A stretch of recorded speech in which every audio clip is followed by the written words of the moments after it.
प्रिय विद्यार्थियों, आज की चर्चा का विषय है तुलसी की भक्ति भावना। भक्ति काल की सगुण काव्यधारा में तुलसीदास जी सर्वश्रेष्ठ राम भक्त कवि के रूप में प्रसिद्ध हैं। यद्यपि तुलसी ने अपने काव्य में भक्ति को विषय नहीं बनाया, फिर भी उनके काव्य में उनके भक्ति संबंधी विचार और विश्वास प्रकट हुए हैं। उनका सुप्रसिद्ध महाकाव्य रामचरितमानस एक आधार ग्रंथ है, जिसे लोग पंचम वेद तक कह देते हैं। इसमें राजा और रंक, विद्वान और सामान्य जन, स्त्री और पुरुष, ग्रामीण और नागरिक सामान्य रूप से रस लेते हैं, जो रोटी की तरह सबके लिए भी है और हीरे की तरह केवल जोहरियों की परख का विषय है। विनय पत्रिका तुलसीदास का भावपूर्ण ग्रंथ है, जो भक्ति का महासागर ही है, जिसमें अवगाहन करते हुए अर्थात स्नान करते हुए भक्तजन कभी तृप्त नहीं होते। तुलसी दार्शनिक दृष्टि से विशिष्टाद्वैतवादी थे और व्यवहारिक दृष्टि से उनकी भक्ति दास्य भाव की कोटि में मानी जाती है। वे समन्वयकारी थे, अतः उनकी भक्ति भावना के सभी प्रचलित भक्ति मार्गों का समन्वय हो गया है। इस प्रकार तुलसी द्वारा स्थापित भक्ति विधान का उनके रचनाओं में समयिक दिग्दर्शन हो जाता है।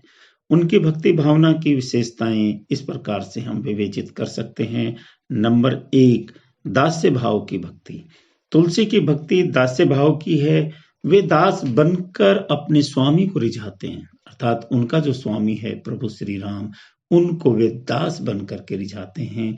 उनके दास्य भाव के आदर्श पवन पुत्र हनुमान है, जो केवल सेवा के माध्यम से ही अपने प्रभु को प्रसन्न करने के लिए हमेशा उद्यत रहते हैं, तैयार रहते हैं। मानस में अर्थात रामचरितमानस में तुलसी ने इसी सेवा भाव को भक्ति और मुक्ति हेतु स्वीकार किया है। वे एक जगह लिखते हैं, सेवक सेवा भाव बिनु बहाव न तरिये उर्गाही, अर्थात जब तक आराध्य और आराधक के बीच में सेवक और सेवा भाव नहीं होगा, तब तक आराधक का उद्धार इस संसार से नहीं होगा। दूसरी जो भक्ति की विशेषता है उनकी, वो है प्रभु की उदारता और महानता में विश्वास, अर्थात वे प्रभु में, अपने आराधक में अटूट विश्वास रखते थे। तुलसी को अपने आराध्य इष्ट देव की उदारता और महानता में पूर्ण विश्वास है। सबके जो प्रभु हैं, अर्थात राम उदार हैं, महान हैं, क्षमाशील हैं और करुणा निधान हैं। उनके समान भक्तों पर दया और कौन कर सकता है, और उनके समान हठपूर्वक पापियों का उद्धार करने वाला भी अन्य कोई इस संसार में नहीं है।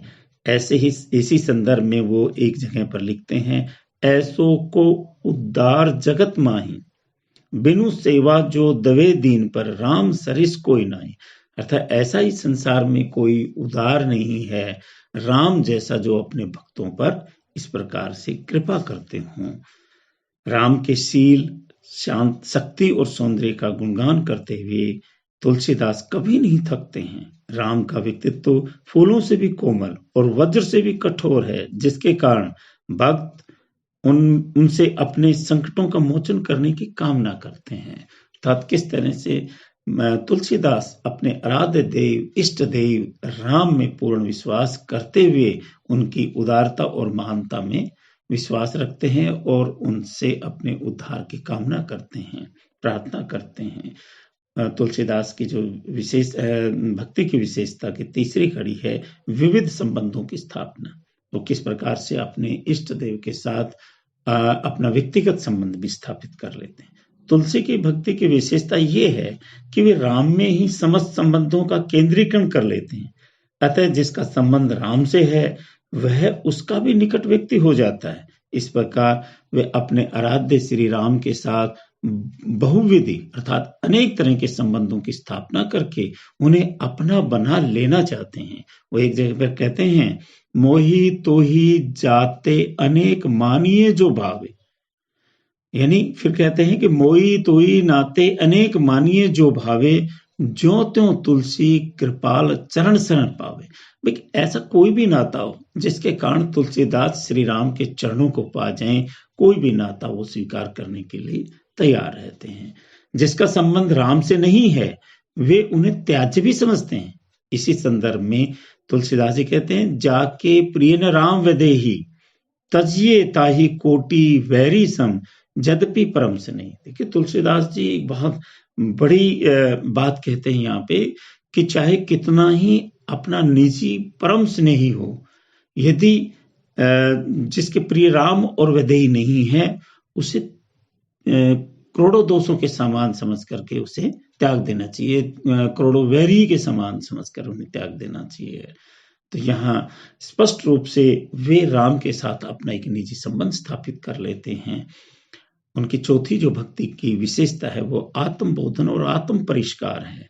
तुलसी की भक्ति भावना में आत्मबोधन और आत्म परिष्कार का गहरा भाव मिलता है। उन्होंने आत्म परिष्कार की बात तो कही है तथा अपने को समझाने की कोशिश भी की है। आत्मबोधन के संबंध में वे उनकी ये इन पंक्तियों से स्पष्ट रूप से समझा जा सकता है। इस जगह पर वो लिखते हैं इसी संदर्भ में, सुन मन मुट सिखावन मेरो हरिपद विमुख लयो ने काहूं सुख सठ ये समझो सवेरो। अर्थात श्री राम से दूर होने का किसी तरह, दूर होकर किसी तरह भी इस संसार में मनुष्य सुख नहीं पा सकता है। कि भगत तुलसी का तो मन राम में रमा हुआ है, राम में ही वह अपने आप को सबसे अधिक सुखी समझते हैं। इसी प्रकार आत्म परिष्कार के लिए वो कहते हैं कि शत्रु मित्र मध्यस्थ तीनी ये मन कीने बरियाई त्यागन गहन उपेक्षणीय आई हाटक तृण की नाई। अब देख कैसे भी हो, किस तरह से जो श्री राम के पक्ष में नहीं या श्री राम के आराधक नहीं है, तो कहते हैं कि किस तरह से उससे तिनके के समान उपेक्षणीय मान करके त्याग देना चाहिए। कहने का अभिप्राय यह है कि वह अपने आप को आत्मबोधन और आत्म परिष्कार के साथ उससे अपने आराधक की आराधना में ही अपने आप को सदा लीन रखना चाहते हैं। उनका जो मन है वो सदा ही राम की भक्ति में ही सुख पाता है। तुलसीदास जी की भक्ति भावना की अगली विशेषता है आत्म दोषों का प्रकाशन। किस तरह से अपने प्रभु श्री राम के सामने वे अपने जीवन के दोषों को या अपने व्यक्तिगत दोषों को किस तरह से प्रकाशित करते हैं। तुलसी के भक्ति पदों में मात्र आलस्य या मात्र जो है आराध्य का गुणगान ही नहीं है, अपितु अपने दोषों का प्रकाशन भी गिन गिन कर किया है। दोषों की स्वीकृति प्राय हृदय की स्वच्छता का परिचायक होती है। वे कहते हैं कि मैं माया मोह में बंधा हुआ हूँ, अज्ञानी हूँ और ऐसा कुछ भी मेरे पास नहीं है जो तुझे अच्छा लगता हो। यहाँ भी हमें लगता है कि जैसे सूर की भांति सूरदास जिस तरह से अपने आराध्य श्री कृष्ण की आराधना करते हुए अपने आप को खल कामी पापी मानते हैं, उसी तरह से यहाँ भी ये जो तुलसीदास जी हैं अपने आराध्य देव इष्ट देव श्री राम के सामने अपने दोषों का प्रकाशन करते हैं। वो कहते हैं ऐसी मूढ़ता या मन की परिहरि राम भक्ति सूर सरिता आस करत ओस्कन की। अब देखिए कैसे कि ये जो भक्त है यानी तुलसीदास जी कहते हैं कि मन की ऐसी मूढ़ता है, ऐसी मूर्खता है कि किस तरह से राम की भक्ति रूपी सरिता बह रही और फिर भी वह ओस कणों की आस करता है, अर्थात माया में अपने आप को फंसाता है, जबकि राम की भक्ति रूपी सरिता जो है वो निरंतर प्रवाहित हो रही है। तो यहाँ अपने मन में आए हुए दोषों की तरफ भी संकेत करते हैं, अर्थात अपने आत्म दोषों का प्रकाशन स्पष्ट रूप से अपने इष्ट देव श्री राम से कर रहे हैं। छठी भक्ति भावना की विशेषता है आत्मनिरीक्षण। तुलसी भक्ति के लिए आत्मनिरीक्षण और आत्मज्ञान को आवश्यक समझते हैं। मन के अंदर जो विषय विकार हैं वे राम की कृपा से नष्ट हो सकते हैं, ये अच्छी तरह से जानते हैं तुलसीदास जी। वे अपने मन की गति को जानते हैं और माया मोह ममता तृष्णा के विरुद्ध अपने राम से फरियाद भी करते हैं कि ये बताते हैं। यहाँ स्पष्ट रूप से ये लगता है कि वे अपना आत्मनिरीक्षण करते हुए जानते हैं कि किस तरह से उनमें दोष हैं और वो दोष कौन दूर कर सकता है। एकमात्र उनका इष्ट देव अर्थात उनका जो आराध्य देव है श्री राम वही उनकी इस फरियाद को सुन सकता है और इनके दोषों से जो है ना उन्हें मुक्त कर सकता है। वे कहते हैं, जो निज मन परिहरे विकार, तेकत द्वे जनिए संस्तुय दुख सक्षम शोक अपारा। अब यहाँ स्पष्ट है राम से फरियाद किस तरह की करते हैं कि किस तरह से ये जो मेरा मन है, निजी मन है, ये विकारग्रस्त हो गया है। तेकत द्वैत जनिए संस्कृति, दुख समय शोक अपारा, अर्थात इन दुखों, इन दोषों के कारण, इन विकारों के कारण ही किस प्रकार से तुलसीदास जी अपने जीवन के अंदर दुखी हो रहे हैं, कष्ट पा रहे हैं, अपार शोक से ग्रस्त है। और इसमें केवल एक ही फरियाद है कि किस तरह से इन विकारों से, इन दोषों से केवल राम ही है जो उन्हें छुटकारा दे सकते हैं। इस तरह की छुटकारा देने की जो प्रार्थना है, या अपना आत्मनिरीक्षण करते हुए अपने दोषों का अवलोकन करते हैं और श्री कृष्ण से प्रार्थना करते हैं, फरियाद करते हैं कि वे उन्हें मुक्त करें। तुलसीदास जी की जो सातवीं भक्ति भावना की विशेषता है वो है सात्विक जीवन की कामना। जीवन में सदाचार ही मानवता का दूसरा नाम है। मानवता का गुण एक प्रकार से ईश्वर भक्ति है। तुलसीदास जी संतोष, परोपकार, निस्वार्थ, नियमबद्धता और निर्निभानी अभिमान से रहित शीतल मन होने आदि गुणों की याचना करते हैं।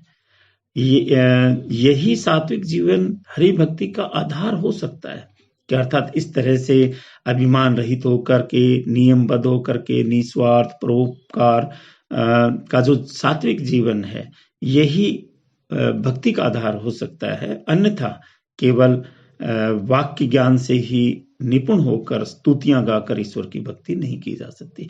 कहने का अभिप्राय यही है, तुलसीदास जी यहाँ कहना चाहते हैं कि मन की निर्मलता, सात्विकता ही जीवन में भक्ति की ओर प्रेरित करती है, अर्थात सच्ची भक्ति सच्चे मन से ही की जा सकती है।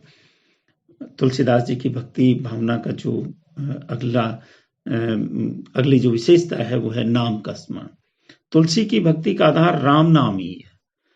उनकी दृष्टि में राम नाम तो संसार सागर को पार लगाने वाली नाव के समान है। इस नाम जाप से ही आंतरिक और गहरे बाह्य प्रकाश मिल सकता है। ये कह सकते हैं कि केवल राम का नाम ही इस भवसागर से पार ले जा सकता है, अर्थात राम का नाम एक ऐसी नौका है जो आत्मा को इस जीवन रूपी भवसागर से पार लगा सकती है। और एक जगह पर वे कहते हैं कि राम जपू राम जपू राम जपू बावरे, घोर भव नीर निधि नाम निज नावरे। वे कहते स्पष्ट रूप से राम राम जपू, राम राम रटू, राम राम जपू जी हाँ। तो स्पष्ट रूप से यह कहते हैं कि यदि ये मनुष्य, जो सामान्य मनुष्य हैं संसार के, तुलसीदास जी ये कहते हैं कि राम का नाम जपने से ही उनका उद्धार हो सकता है। केवल एक यही नाम है जो भवसागर से पार कर सकता है। और इसी विश्वास, इसी आगाध श्रद्धा के साथ ही तुलसीदास जी श्री राम की भक्ति में लीन होते हैं। तुलसीदास जी की भक्ति भावना की 9वीं विशेषता है मुक्ति की कामना। तुलसी भक्ति के माध्यम से मुक्ति की कामना करते हैं। मनुष्य संसार में मोह माया और जन्म मरण के बंधन में बंधा रहता है। इन बंधनों से मुक्ति का नाम ही मोक्ष है। ये मोक्ष मनुष्य को ईश्वर कृपा से ही प्राप्त हो सकता है। तुलसीदास से यही जीव मोह जनु, जोई बंध्यो सोई छोरे। स्पष्ट रूप से कि तुलसीदास जी क्या कह रहे हैं कि यही जीव मोह रज्जु, जो ही बंध्यो सोई छोरे। कहते किस प्रकार से इन बंधनों में बंधा रहने के कारण ही मनुष्य मुक्त नहीं हो पाता। और मनुष्य का जो मुख्य उद्देश्य है वो है मुक्ति की कामना, अर्थात जीवन को मोह की रस्सी से आपने बांध रखा है, वह कृपालु इसे छोड़ भी सकता है। इसी की कृपा से मुक्ति संभव है। अर्थात यहाँ हम निष्कर्षतः कह सकते हैं कि तुलसी का जो सारा जीवन राम रसायन के आस्वादन लेते हुए व्यतीत हुआ है, अर्थात वे निरंतर राम की भक्ति में रत रहे हैं। इसी कारण उन्होंने समस्त सृष्टि को राम में मानकर अपनी भक्ति भावना की सशक्त अभिव्यक्ति की है। उन्होंने स्वयं को अपने आराध्य का सेवक बताकर पूर्ण निष्ठा एवं आस्था के साथ उनसे अपनी दीनता तथा कष्टों के निवारण का निवेदन किया है। इसी कारण तुलसी की भक्ति भावना में उदात्त भावों का मधुरतम समावेश हुआ है तथा उनकी विनय पत्रिका जो उनकी पुस्तक है आज तक भक्तों का कंठहार बनी हुई। अर्थात विनय पत्रिका के माध्यम से हमें ये प्रतीत होता है कि तुलसीदास ने श्री राम की अनूठी और अद्भुत भक्ति की है। आज इतना ही। अगली कड़ी में हम तुलसीदास की समन्वयवाद पर चर्चा करेंगे।